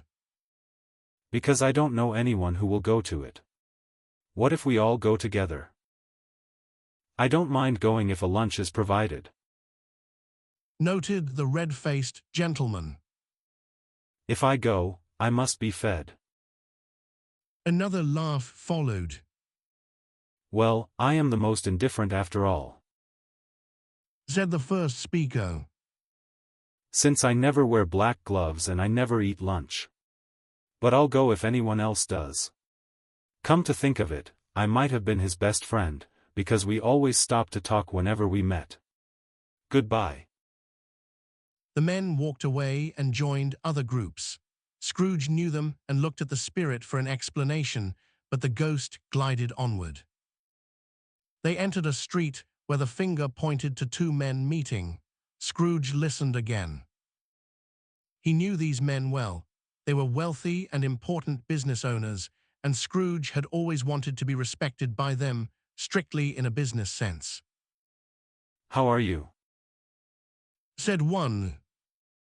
How are you? Returned the other. Well. Said the first. Old Scratch has finally got his own, So I hear. Returned the second. Cold, isn't it? Yes, seasonable for Christmas. You're not a skater, I suppose? No, no. Other things to think about. Good morning. They parted immediately. That was the end of their conversation. Scrooge was surprised that the spirit attached importance to such trivial conversations, but knowing there must be a hidden meaning, he tried to figure it out. It could not be about the death of Jacob Marley, since that was in the past and this ghost showed the future. He couldn't think of anyone else immediately.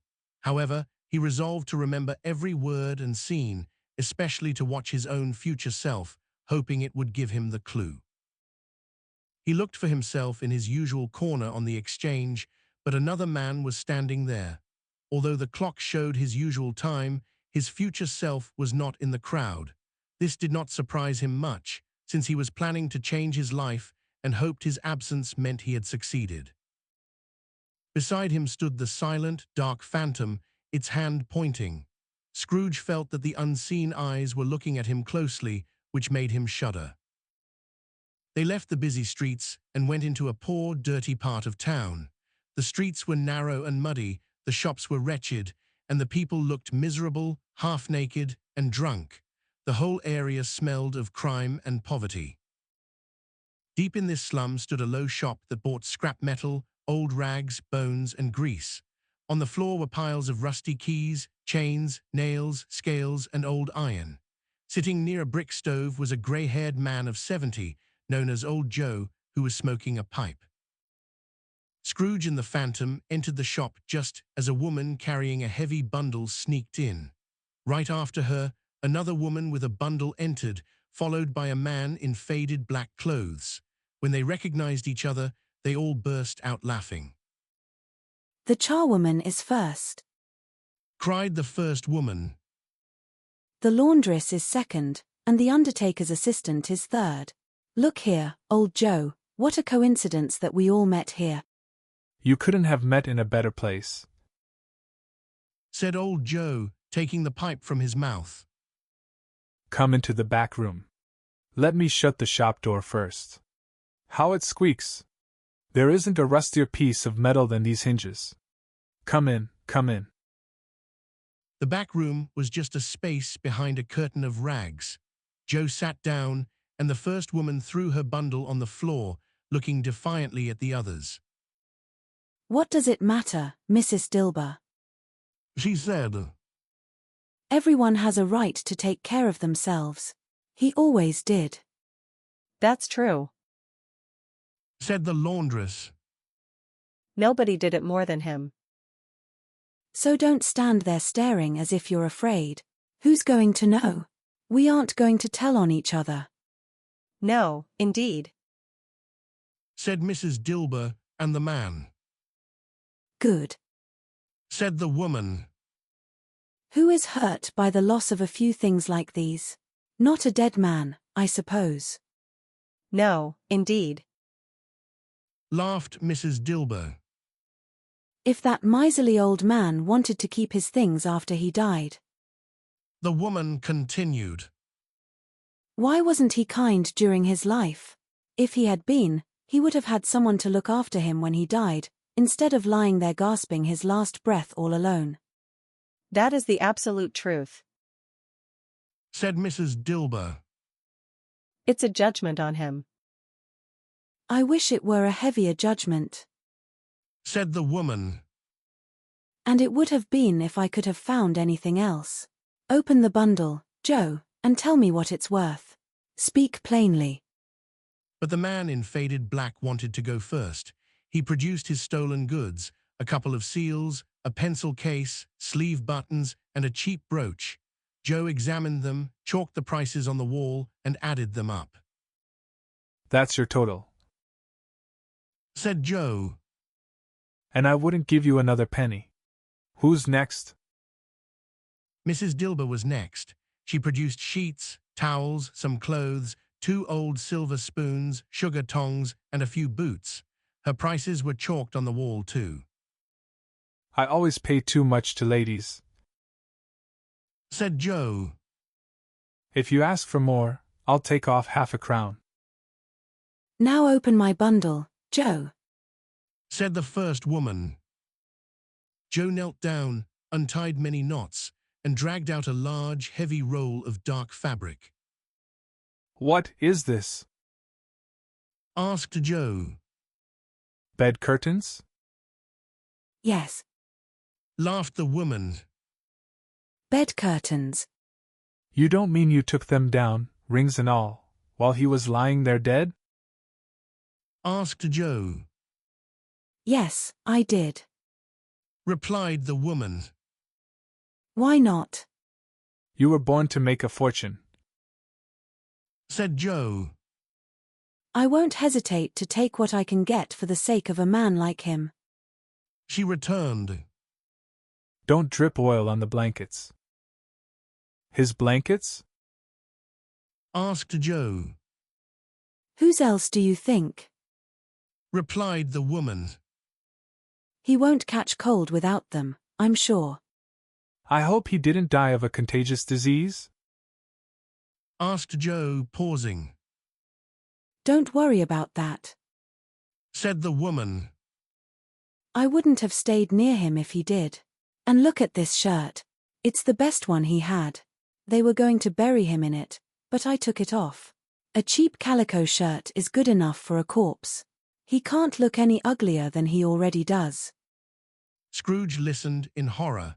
As they sat around their stolen goods in the dim light, he viewed them with disgust. They looked like demons fighting over a corpse. Ha, ha. Laughed the woman as Joe handed them their money. This is the end of it. He frightened everyone away when he was alive, only to benefit us when he died. Spirit. Said Scrooge, shaking from head to foot. I see, I see. The fate of this unhappy man could be my own. My life is heading that way now. Merciful heaven, what is this? He stepped back in terror. The scene changed instantly. He was now standing next to a bed, a bare, curtained bed. Under a ragged sheet lay a covered body. The room was very dark and silent. A pale light from the window fell onto the bed. On it, robbed, unwatched, and uncared for, lay the body of the dead man. Scrooge looked at the phantom. Its hand pointed to the head of the corpse. The sheet was adjusted so loosely that Scrooge could have easily uncovered the face by raising his hand. He thought about doing it, but he had no more power to do so than to dismiss the ghost. O cold, rigid, dreadful death, this was his kingdom, yet for a loved and respected person, death cannot make the features ugly. The quiet hand was once generous, the heart was warm, and the mind was true, but for this man there was no one to mourn. Scrooge thought, if this man were raised up now, what would be his thoughts? Money, greed, hard deals, they have brought him to a lonely end indeed. The man lay in the dark, empty house, with not a single person to say he had been kind. A cat was scratching at the door, and rats were gnawing under the floor. Scrooge did not dare to think about why they were there. Spirit, he said, this is a terrifying place. I will not forget its lesson. Let us go. Still, the ghost pointed to the head of the body. I understand you. Scrooge said, and I would do it if I could. But I do not have the power, Spirit. I do not have the power. The ghost seemed to look at him. If there is anyone in this town who feels any emotion caused by this man's death, Scrooge begged, show them to me, Spirit. The phantom spread its robe like a wing and then withdrew it, revealing a bright room where a mother and her children were. She was waiting for someone anxiously. She walked up and down, started at every sound, and looked out the window. She tried to sew but could not concentrate. Finally, a knock was heard. She ran to the door to meet her husband. His face was careworn, but he had a look of quiet relief that he tried to hide. He sat down to eat his dinner. After a long silence, she asked, What is the news? Is it good or bad? Bad. He answered. Are we ruined? No, there is still hope, Caroline. Did he agree to give us more time? She asked in surprise. He is past giving time, said her husband. He is dead. She was a gentle, patient woman, but she was secretly thankful to hear this news, and she clasped her hands. She quickly asked for forgiveness, feeling sorry for her reaction, but the relief in her heart was real. What the woman told me last night when I tried to ask for a delay was true. The husband said. He was dying. Our debt will be transferred to someone else, but before then we will have the money. And even if we don't, it is highly unlikely we will find a creditor as merciless as he was. We can sleep with light hearts tonight, Caroline. Yes, their hearts were lighter. The children's faces were brighter. It was a happier house because of this man's death. Let me see some tenderness connected with death. Scrooge pleaded. Or that dark room we just left will haunt me forever. The ghost led him through familiar streets. Scrooge looked for himself, but could not see his image anywhere. They entered Bob Cratchit's house. The mother and children were sitting around the fire. It was quiet, very quiet. The noisy little Cratchits were still as statues in the corner, looking up at Peter, who was reading a book. The mother and daughters were sewing. And he took a child, and set him in the midst of them. Scrooge heard these words as he crossed the threshold. Peter must have read them. Why did he stop reading? Mrs. Cratchit laid her work on the table and covered her face. The color hurts my eyes, she said. The color, poor Tiny Tim. They are better now, she said. The candlelight makes them weak, and I wouldn't want your father to see my eyes weak when he comes home. It must be almost time for him. He's a bit late, Peter answered, closing the book. I think he has walked a little slower these past few evenings, Mother. They were quiet again. Finally, the mother said in a cheerful voice that cracked only once. I have seen him walk very fast indeed with Tiny Tim on his shoulder. So have I, said Peter. Often. So have I. Said another child. But Tim was very light to carry. She continued. And his father loved him so much that it was no trouble at all. And there is your father at the door. She ran to meet him. Little Bob entered, wearing his scarf. His tea was ready on the stove. The children tried to help him and comforted him. The two younger Cratchits climbed on his knees, placing their cheeks against his face. Bob was cheerful with them and spoke kindly to everyone. He looked at the sewing on the table and praised their hard work. He said it would be finished long before Sunday. Sunday. You went there today, then, Robert? Asked his wife. Yes, my dear. Said Bob. I wish you could have gone. It would have done you good to see how green it is. But you will see it often. I promised him I would walk there every Sunday. My little child. Cried Bob. My little child. He broke down and cried. He couldn't help it. He left the room and went upstairs to the bedroom, which was decorated with Christmas greenery. A chair was set next to the bed where the child lay.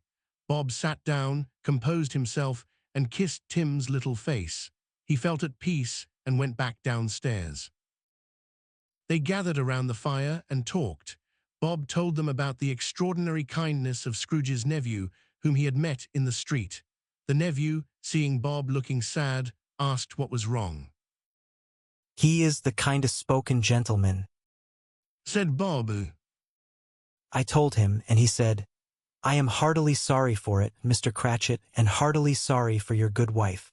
I don't know how he knew you were a good wife. everyone knows that, said Peter. Well said, my boy, cried Bob. He gave me his card and told me to come see him if we needed anything. It wasn't for anything he might do for us, but for his kind words.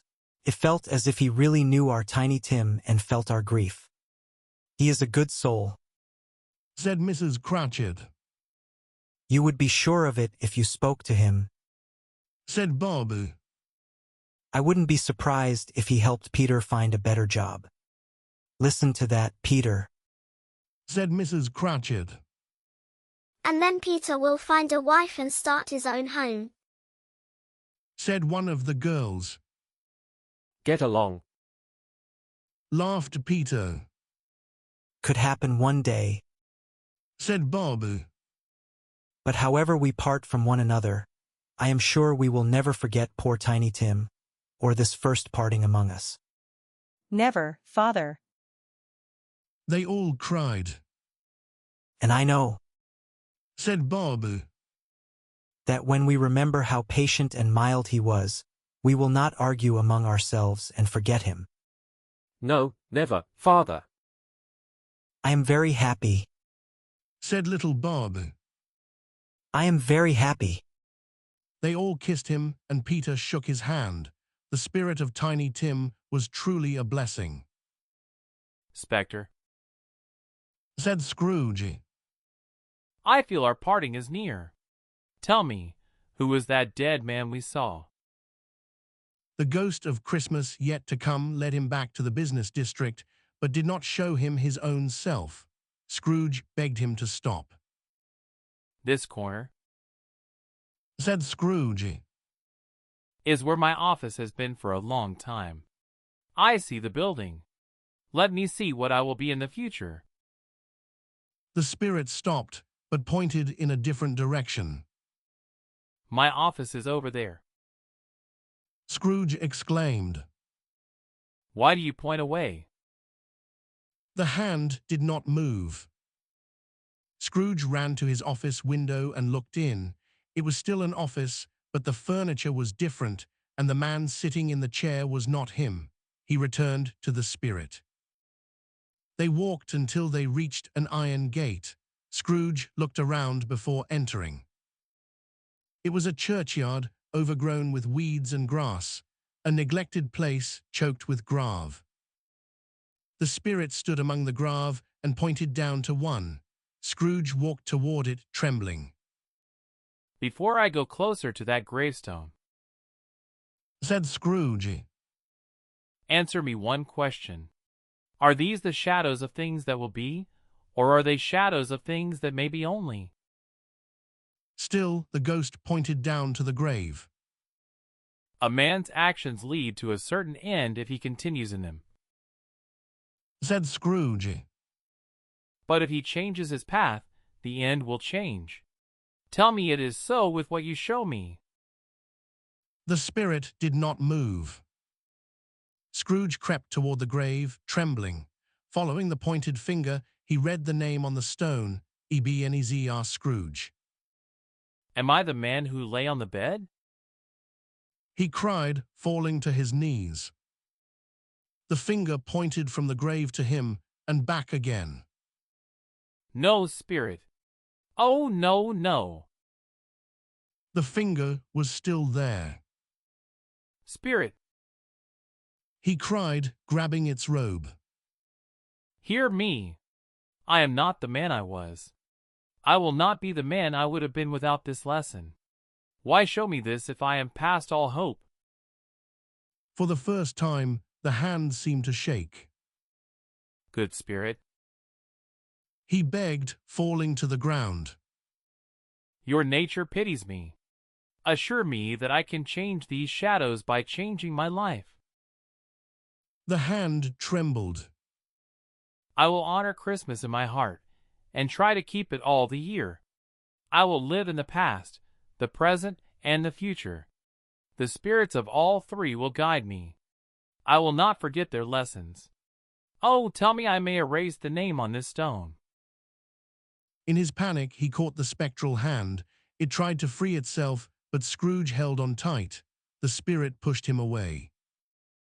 Holding up his hands in a final prayer to change his fate, Scrooge saw a change in the phantom's hood and dress.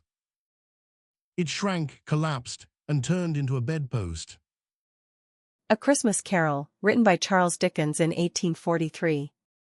This edition is adapted into clear, modern English, choosing content over play of words, designed for language learners and casual listeners who want to enjoy the story without grueling language barriers. I will live in the past, the present, and the future. The spirits of all three will guide me. Oh, Jacob Marley! Heaven and Christmas be praised for this. I say it on my knees, old Jacob, on my knees. They are not torn down. They are not torn down, rings and all. They are here, I am here, and the shadows of what might have been can be changed. They will be. I know they will. I don't know what to do. I am as light as a feather, I am as happy as an angel, I am as merry as a schoolboy, and as giddy as a drunken man. A Merry Christmas to everybody. A Happy New Year to all the world. Hello here. Whoop! Hello! There is the saucepan that had the gruel in it. There is the door by which the ghost of Jacob Marley entered. There is the corner where the ghost of Christmas present sat. There is the window where I saw the wandering spirits. It's all right. It's all true. It all happened. Ha ha ha. I don't know what day of the month it is. I don't know how long I've been with the spirits. I don't know anything. I'm just like a baby. Never mind. I don't care. I'd rather be a baby. Hello. Whoop. Hello here. What's today? What? What's today, my fine fellow? Today? Why, it's Christmas Day. It's Christmas Day. I haven't missed it. The spirits did it all in one night. They can do anything they like. Of course they can. Hello, my fine fellow. Hello? Do you know the butcher shop at the corner of the next street? I should hope I do. An intelligent boy. A remarkable boy. Do you know if they have sold the prize turkey that was hanging there? Not the small one, the big one? What, the one as big as me? What a delightful boy. It's a pleasure to talk to him. Yes, that one. It's hanging there now. Is it? Go and buy it. Are you joking? No, no. I am serious. Go and buy it, and tell them to bring it here. I will give them the address where to deliver it. Come back with the delivery man, and I'll give you a shilling. If you come back in less than 5 minutes, I'll give you half a crown. I'll send it to Bob Cratchit's. He won't know who sent it. It's twice the size of Tiny Tim. Sending it to Bob's will be the best joke ever. I shall love it as long as I live. I hardly ever looked at it before. What an honest expression it has. It's a wonderful knocker. Ah, here's the turkey. Hello. Whoop. How are you? Merry Christmas. Why, it's impossible to carry that all the way to Camden Town. You must take a cab. Good morning, sir. A Merry Christmas to you. My dear sir. How do you do? I hope you succeeded yesterday. It was very kind of you. A Merry Christmas to you, sir. Mr. Scrooge? Yes. That is my name, and I fear it is not a pleasant one to you. Please forgive me. And will you do me the favor of accepting? Lord bless me. My dear Mr. Scrooge, are you serious? Yes. Not a penny less. A lot of back payments are included in it, I assure you. Will you do me that favor? My dear sir. I don't know how to thank you for such generosity. Don't say anything, please. Come and see me. Will you come and see me? I will. Thank you. I am very grateful.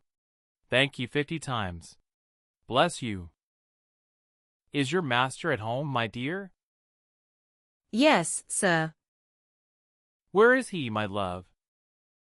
He's in the dining room, sir, with the mistress. I'll show you upstairs. Thank you. He knows me. I'll go right in. Fred. Bless my soul. Who is that? It's I, your Uncle Scrooge. I have come to dinner. Will you let me in, Fred? Hello. What do you mean by coming here at this time of day? I am very sorry, sir. I am late. You are? Yes, I think you are. Step this way, if you please. It's only once a year, sir. It won't happen again. I was celebrating yesterday, sir. Now, I'll tell you what, my friend. I am not going to stand this kind of behavior any longer. And therefore, I am going to raise your salary. A Merry Christmas, Bob. A merrier Christmas, Bob, my good fellow, than I have given you for many years. I will raise your salary, and I will do everything I can to help your struggling family. We will discuss your affairs this very afternoon over a warm bowl of punch, Bob. Build up the fires, and buy another coal bucket before you write another word, Bob Cratchit. This has been A Christmas Carol, published by TPROF LLC. Production copyright 2026 by TPROF LLC. Thank you for listening.